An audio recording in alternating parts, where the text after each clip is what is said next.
Hello if you're new, and welcome back if you are returning. I am Cuddly Fish, and as promised, I am making a series documenting my first ever Type Chain Challenge run. And where else would I start if not with one of my favorite generations, but on modern hardware, with Pokemon Shining Pearl. If you need a refresher on the rules to this challenge, please watch my breakdown video, which will be linked in the description below. And without further ado, let's turn off this TV and go say hello to our mother, who needs us to go find Barry or whatever. And, look, I'm not going to cover this game's entire story beat by beat. If you want to do that, please watch someone else's walkthrough. I just want to focus on the milestones and any moments I find funny. Which, hey, speaking of milestones, me and Grape head over to Lake Verity, where we dap up Rowan and his assistant Dawn, and probably get attacked by birds. At least we get to choose our first partner, or in this case, a free gift Pokemon, since we'll be dropping him off in the box once we get the chance. But to make pleasantries, everyone say hello to Smash.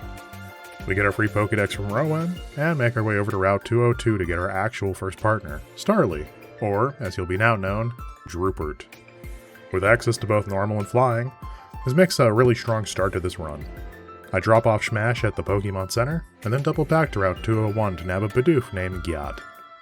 I then make my way through a couple of trainers and get to Jubilife City, getting the Poketch and laying down the herd on Banana and his Chimchar.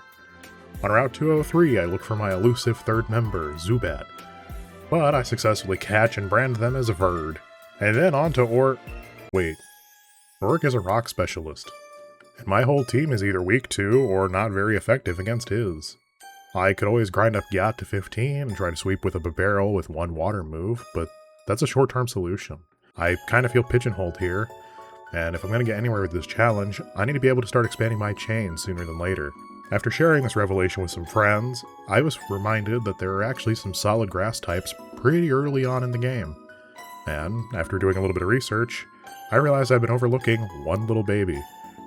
Enter Thornson, the Badoo, our current ace in the hole. I honestly forgot this bundle of joy was poison typing, so thanks to Verd, not only do we get him, but actually we get two grass Pokemon because Smash can now make his triumphant return. Nothing can really stop me now, and I tell Rockman to get back to his gym, and watch little Thorson go. And with that, I obtain the Cold Badge, access to Rock Smash, and get ready to head back to Jubilife. But that's going to be for another video. Thank you for watching. I know this was rather short, and, I probably cut out a little too much. I'm still getting used to, collecting and editing this kind of footage. If you enjoyed, consider liking and subscribing. It truly helps out the channel. Plus, you can be notified when the next part drops. I promise it'll be a little bit better. Until then, though, stay cuddly, my friends.